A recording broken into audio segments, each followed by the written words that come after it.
เป็นหยังกินย่างหมู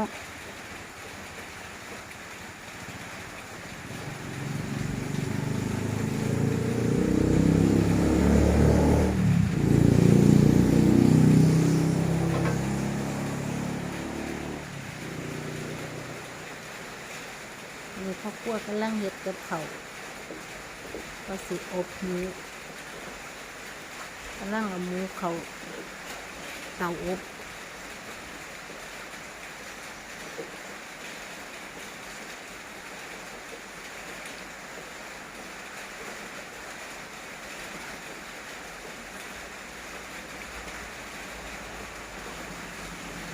แล้วเขาหมูเขาเตาอบ